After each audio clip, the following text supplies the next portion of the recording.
Ngayong henerasyon, isiniwalat ang mga bagay na itinatago sa atin noon. Sa channel na to, sama-sama nating tuklasin ang mga malalalim na katotohanan. Ito ang panawagan ng katotohanan. Panoorin natin ang video ng Mensahero ng Silangan.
Masayang bati, mga Oferians, bago tayo magpatuloy, nais naming magbigay ng announcement. Inilagay na namin sa description ng bawat video ang kumpletong listahan ng mga topics. Click nyo na lang po ang Show More para makita.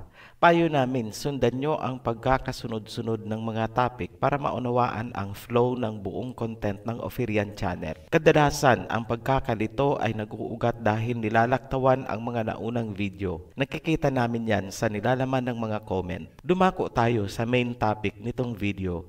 Gustong iparewrite o iparevise ng Government of China ang buong Biblia. Tulad ng inaasahan, magkakaiba ang mga reaksyon. Kung mapapanood nyo ang mainstream media, ito ay tinatawag nilang censorship of religious freedom at kakabit noon ay issue ukol sa mga rights.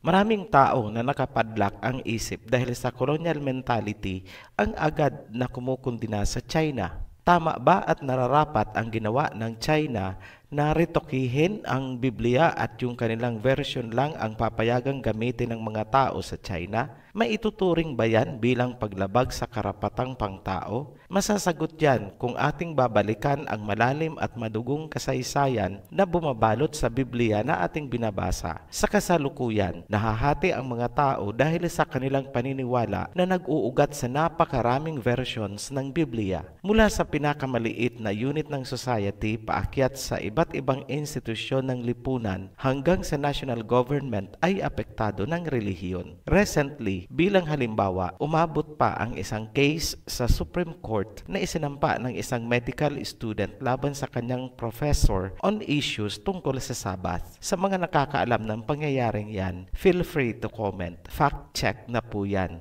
May ruling ang Supreme Court ng Pilipinas. Hindi na natin elaborate dahil hindi naman tungkol sa legal proceedings ang ating topic. Bilang bansa, maraming pagkakataon na ang mga relihiyon bilang grupo ay gumagalaw at naglalayon na impluwensyahan o dili kaya ay kontrolin ang pamahalaan. Hindi yan nakapagtataka dahil mula sa simula, sinakop ng mga dayuhan ang ating lupain gamit ang relihiyon at Biblia. Huwag magbulag-bulagan tungkol sa totoong history ng ating bansa. Fact check na rin po yan. Ayan ang monumento ni Rizal. Bakit nagkaroon ng malawakang inquisition sa Europe na nagresulta sa kamatayan ng 100,000 tao? Huwag na po milyon, 100,000 na lang. Bakit nagkaroon ng mga martyrs na sinunog ng buhay? Bakit nagkaroon ng mga binitay? Ano ang kinalaman ng Biblia sa madugong kasaysayan? Kapag naunawaan mo yan, saka mo lang pwedeng husgahan kung tama ba o mali ang gagawin ng China na i-rewrite ang Biblia. Sa muli,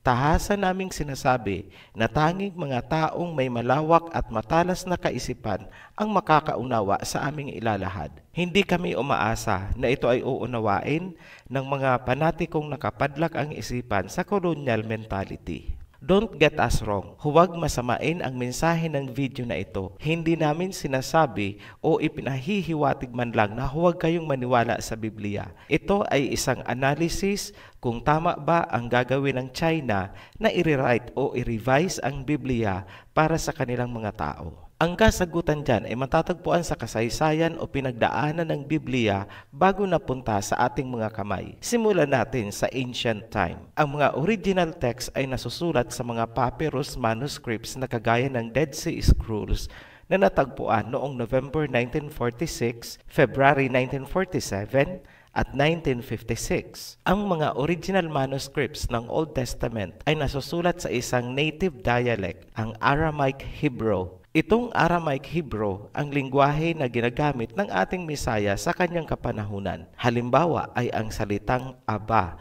o kaya my father. Nangangahulugan lamang na ang Biblia ay pag-aari ng mga Hebrews. Gaano ba kahalaga sa mga Hebrew Israelites ang Torah or Old Testament sa kanilang kapanahunan? Ito ang anggulo na hindi nakikita ng maraming relihiyon at nag-aaral ng Biblia. Ang nilalaman ng first 5 books of Moses ay impormasyon paanong nagkaroon ng tao at nakasaad doon na may pinili ang ama na isang lahi na tinawag niyang may people at binigyan niya ito ng sariling lupain. Nakalagay din sa Torah ang mga batas na ipinapatupad ng Elohim. Ang pagsuway ay may katumbas na kaparusahan gaya ng nangyari kina Adam and Eve. Nakapaloob din sa Torah kung anong teritoryo ang sakop para sa kanila at kung anong uri ng pamamalakad ang ipapatupad. Nakalagay din kung paanong tatratuhin ang mga foreigners sa kanilang lupain at paano sila makikitungo sa ibang bansa.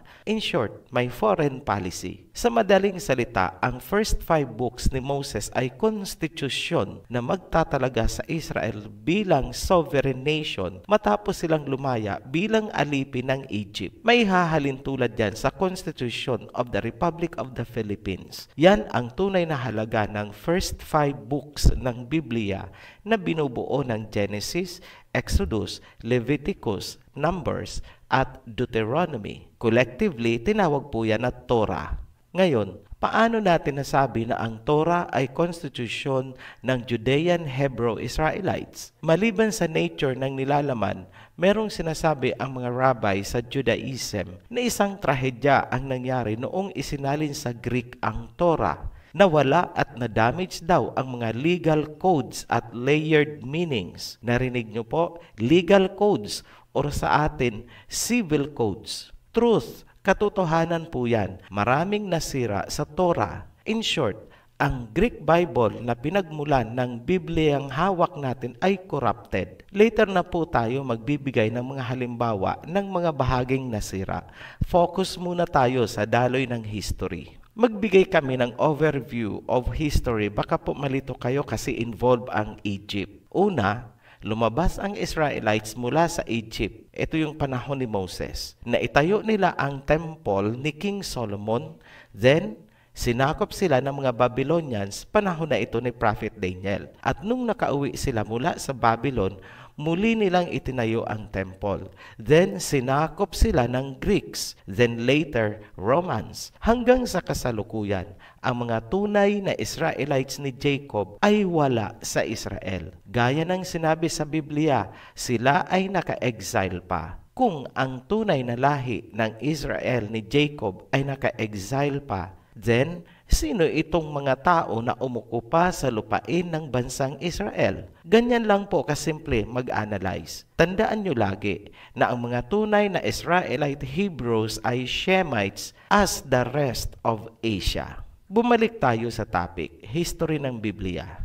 Sa panahong nasasakop ang Israelites, ipinag-utos ni King Ptolemy II Philadelphus ang pagsasali ng Torah papuntang Greek noong 285 hanggang 247 BCE. Note, si Ptolemy ay isang Greek na hari ng Egypt. Pansining mabuti ang mga lumilitaw na personalidad. Greek na hari ng Egypt. Yes, tama po yan. May panahon sa history na ang hari ng Egypt ay isang Greek. Kung napanood ang Creation at Babylon series, alam na alam nyo na bakit ganun ang nangyari. Ano ang pinakamahalagang tandaan? Ang pagsasalin ng Biblia ay nangyari sa panahong ang Israelites ni Jacob ay nasasakop ng mga Greek at ang hari sa Egypt na nag-utos ng pagsasalin ay Greek din. Nangyari ito mahigit 200 years bago pa man isilang ang Misaya. Ang pagsasalin ay isinagawa ng 70 scholars, kaya ito ay tinawag na Septuagint Bible. Septa means 7. Ano ang resulta ng pagsasalin? Nagkaroon ng dalawang version ng Torah,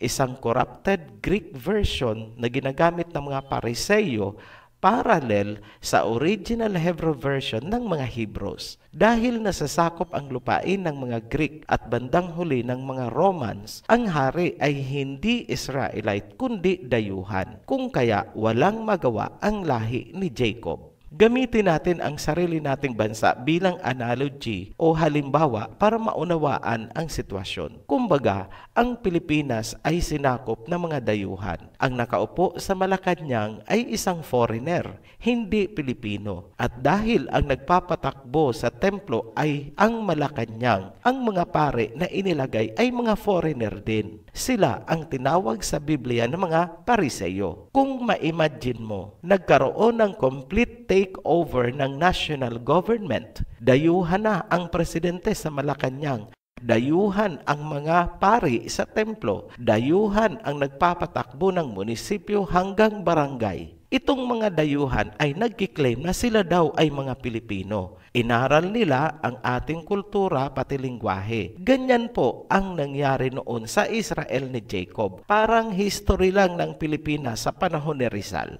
Na-imagine nyo po?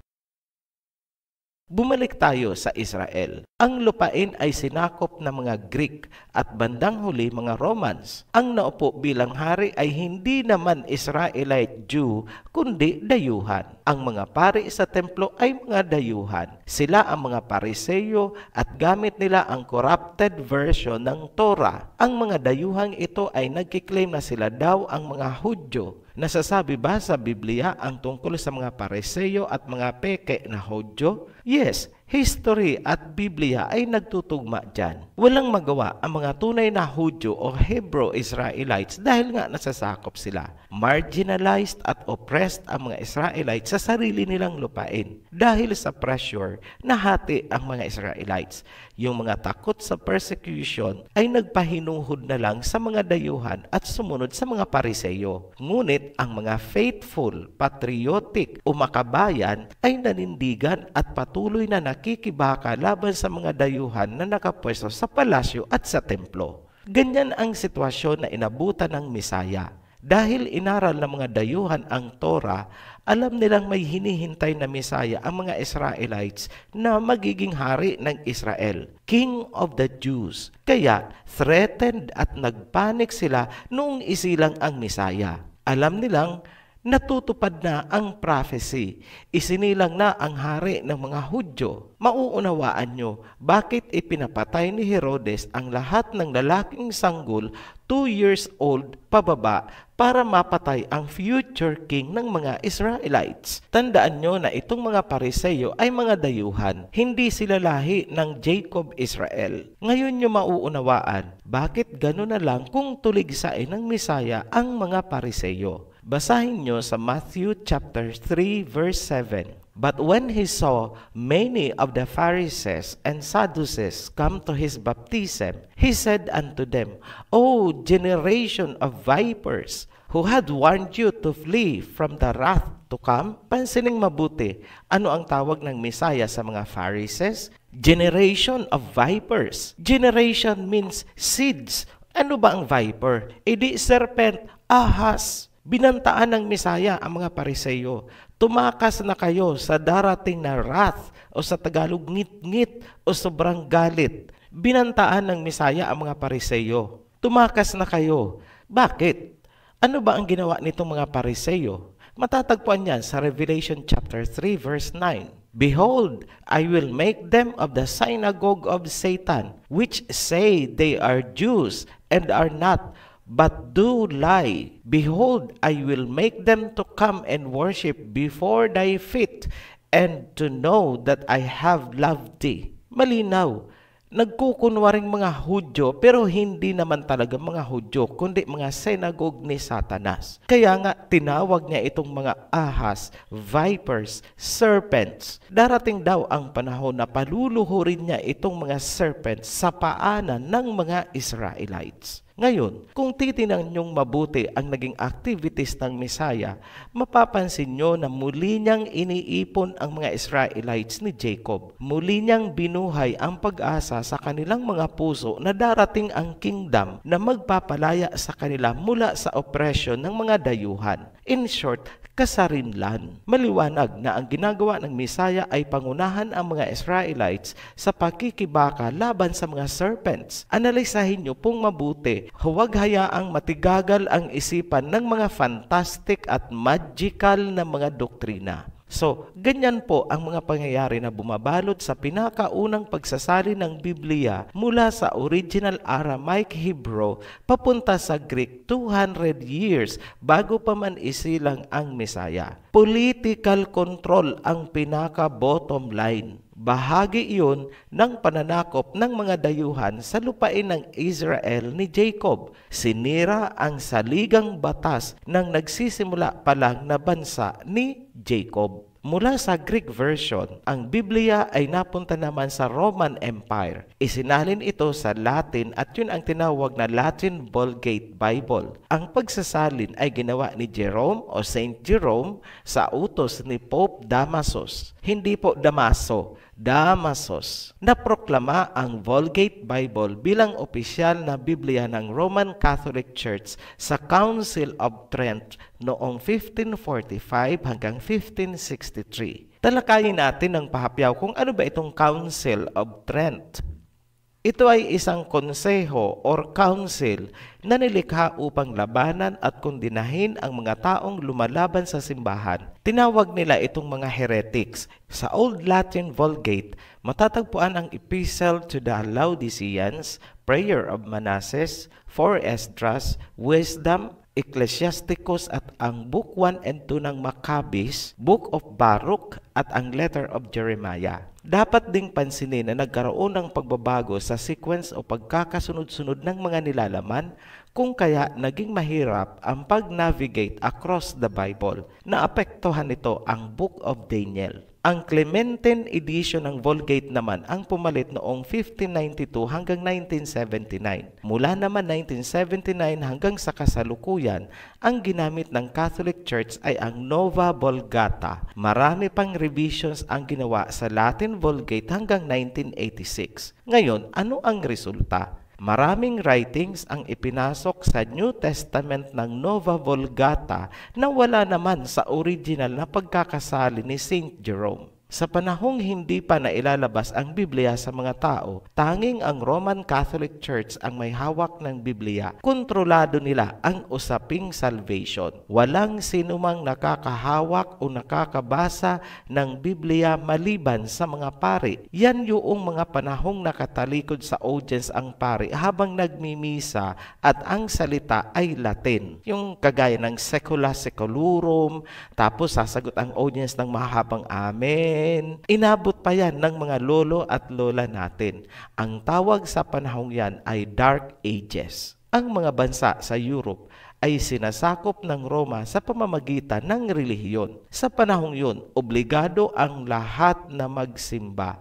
Hindi pwedeng questionin ang mga doktrina. Ang parusa sa mga pumapalag sa doktrina ay kamatayan. Ang bansang hindi magpapasakop ay didigmain ng Rome o ng mga kaalyado nito. Patatalsikin sa pwesto ang hari o reyna na namumuno. Ngayon, dahil sa takot na mapatalsik sa pwesto, yung mga hari at reyna ng mahihinang bansa ay nagpapasakop. Yan ang Europe noong Dark Ages. Sa panahon ng Dark Ages, ang Israelites naman ni Jacob ay nagkawatak-watak at naka-exile. Huwag kalilimutan na noong 70 AD sinakop ng Roma ang Jerusalem. Hindi na itayo ng Israelites ang kanilang bansa ayon sa Torah. Ngayon, paanong nailabas sa mundo ang Biblia? Dahil yan sa mga Protestants. Dapat niyong makilala sina John Wycliffe, William Tyndale, Thomas Cranmer at Martin Luther. Hindi po maganda ang reputasyon niyan kung Roman Catholics ang tatanungin nyo.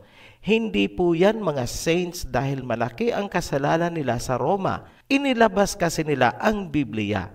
Ano ang nangyari? Alamin natin. Unahin natin si John Wycliffe. Siya ay isang scholastic philosopher, theologian, biblical translator, reformer, priest, and a seminary professor sa University of Oxford. Siya ang maituturing na ama ng Protestantism. 44 years ang lumipas matapos mamatay itong si Wycliffe. Ipinahukay pa ng Pope ang kanyang mga labi at ipinasunog habang idinideklarang heretic. Ano ang dahilan? Bakit ganun ang ginawa nila kahit yung sa mga labi na lang ni Wycliffe? Una, isinalin ni Wycliffe ang Biblia mula sa Latin Vulgate papuntang English para mabasa ng mga tao. Pangalawa, sinabi ni Wycliffe na ang Biblia lamang ang pwedeng pagkatiwalaan at hindi ang mga turo ng Papa at ng mga pari. Wala daw basihan sa Biblia ang papacy. Noong si King Edward III ay namatay June 21, 1377, tinanong si Wycliffe ng King's Council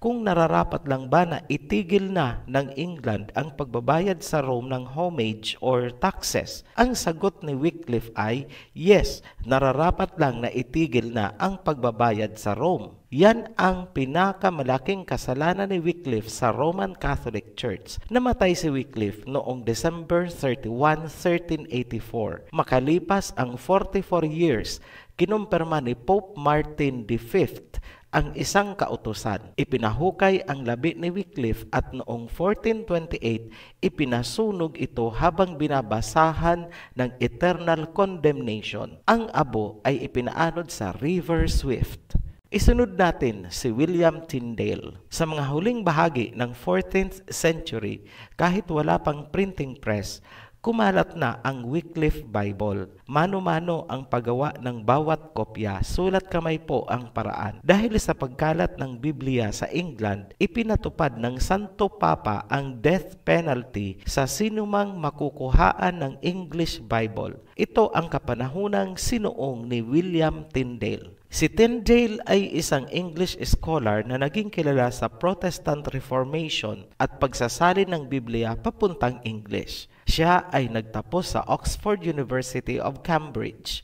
Direktang isinali ni Tyndale ang Biblia mula mismo sa original na Hebrew at Greek versions. Mabilis itong kumalat dahil may printing press na sa kanyang kapanahunan. Maliban sa pag-publish ng Tyndale Bible, may isang obra itong si Tyndale na labis na ikinagalit ng Roman Catholic Church. Yun ay ang kanyang The Obedience of a Christian Man. Sinabi niya sa kanyang obra na ang heads of state ng bawat bansa ang dapat na mamuno sa simbahan at hindi ang Papa ng Roma. Ang sinabing ito ni Tyndale ang naging basehan na King Henry VIII na tuluyan ng mag-break away ang Church of England mula sa kontrol ng Roman Catholic Church noong 1534. Ito ay labis na ikinagalit ng simbahan. Ipinabitay nila si Tyndale habang sinusunog. Isunod naman natin si Thomas Cranmer. Ang kanyang contribution ay yung first authorized Bible. Si Cranmer ay isang leader ng English Reformation. Siya rin ang Archbishop of Canterbury panahon ni King Henry VIII, King Edward VI at partly Queen Mary. Si Cranmer ang tumulong sa annulment ng kasal ni King Henry kay Catherine Aragon na naging dahilan upang humiwalay ang English Church sa Holy See ng Roman Catholic Church. Noong si Mary na ang Queen ng England, nilitis si Cranmer sa akusasyong treason at heresy. Napilitang pumirma si Cranmer ng mga recantations at tila siya ay nagbalik sa Catholic Church. Ngunit, nais talaga ni Queen Mary na siya ay ma-execute. Binawi ni Cranmer ang mga naunang recantations at siya ay sinunog ng buhay bilang heretic. Isunod natin si Martin Luther. Si Luther ay naordinahang pari noong 1507. Ngunit dumating ang puntong tinutulan niya ang maraming doktrina at gawain ng simbahan, lalo na ang pagbabayad ng indulhensya, bahagi ng doktrinang purgatorio. Hiniling ng simbahan kay King Frederick III na isurrender sa kanila si Martin. Ngunit tumanggi ang hari.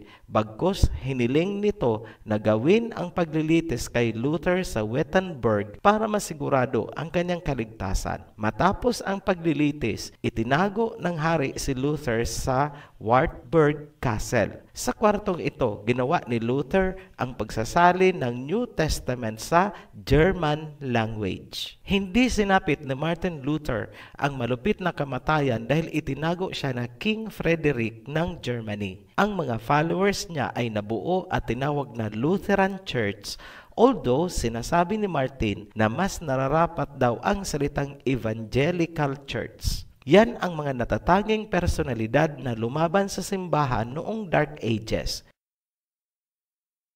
Paano nabuo ang Biblia na hawak natin ngayon? Unahin natin ang Wycliffe Bible. Inilabas sa pagitan ng 1382 hanggang 1395. Ito ang kauna-unahang English Bible na isinalin mula sa Latin Vulgate. Ang unang release ay itinuring na flawed translation o depektibo kumpara sa mga sumunod na isinalin ni John Parve. Luther Bible. Ang Luther Bible ay pagsasalin sa German mula sa original Hebrew and Greek text at hindi galing sa Latin Vulgate. Ang New Testament ay napublish noong 1522 at ang buong Biblia ay napublish noong 1534. Tyndale Bible, 1494 hanggang 1536. Overlapping timeline po ito with Luther Bible.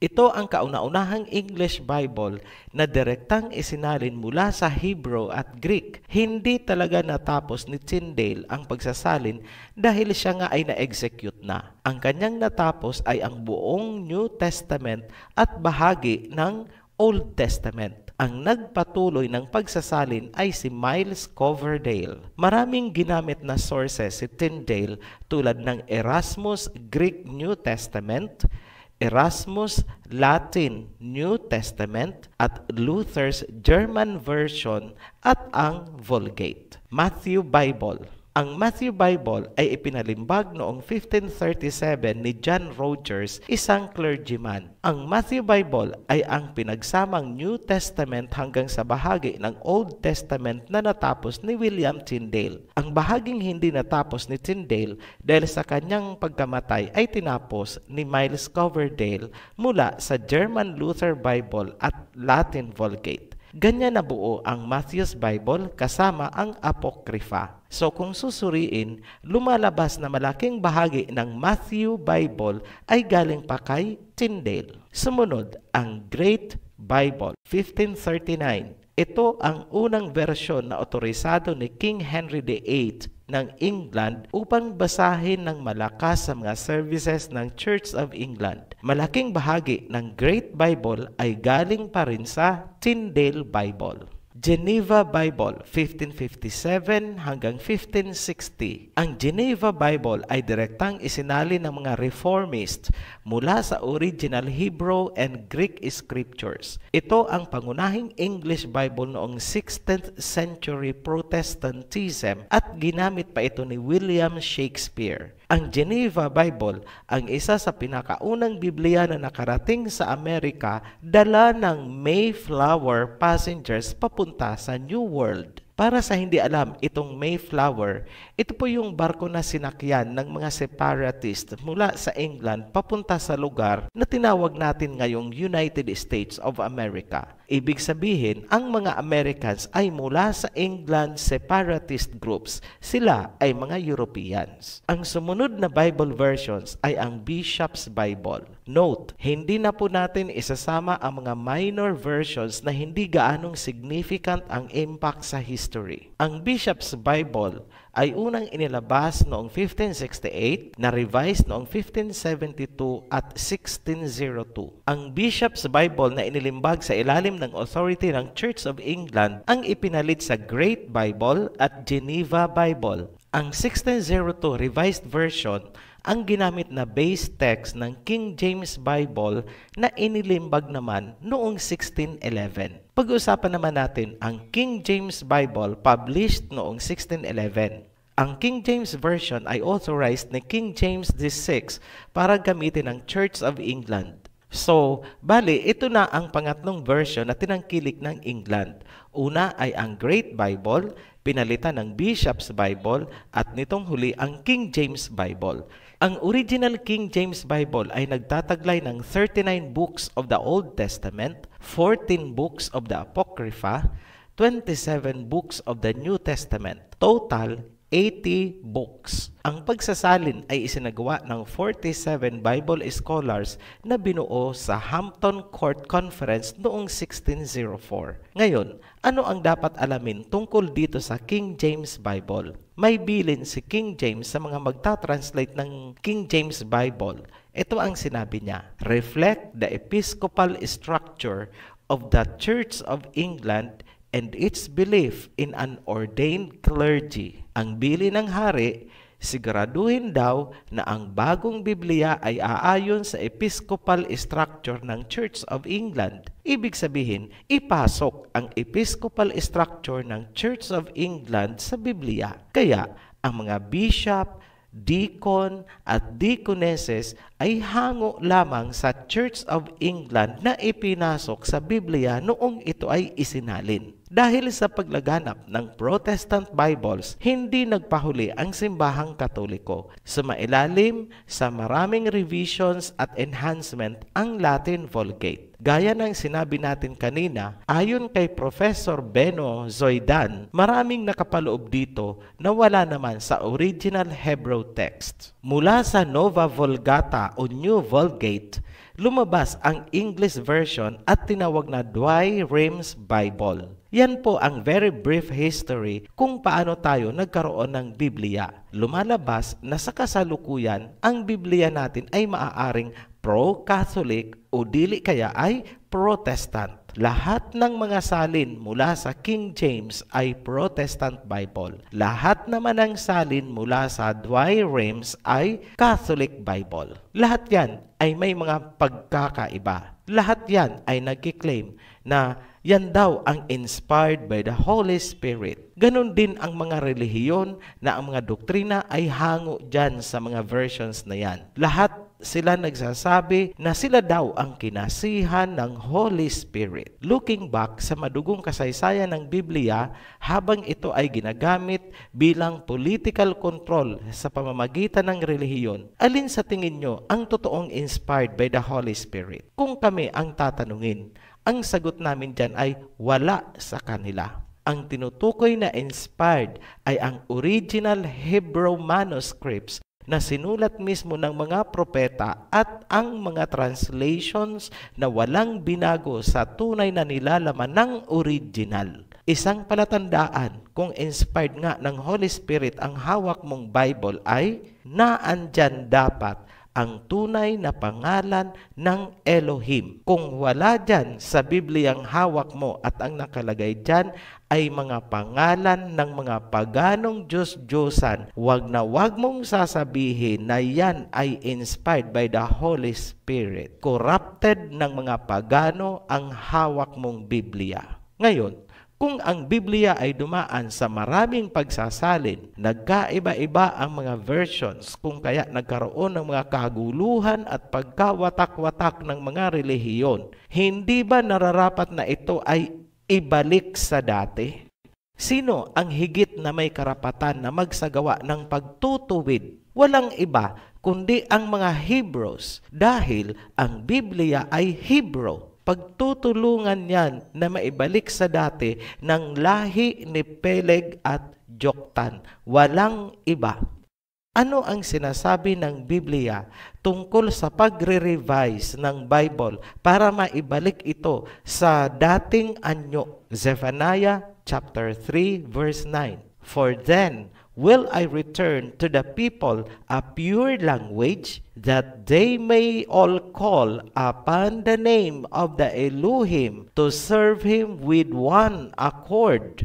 Napansin niyo po? Ibabalik ang pure language para maibalik ang tunay na pangalan ng Elohim para ang mga believers ay magsasamba in one accord. So anong ibig pong sabihin nito? Aalisin ang paganong pangalan na sinasamba ng mga relihiyon.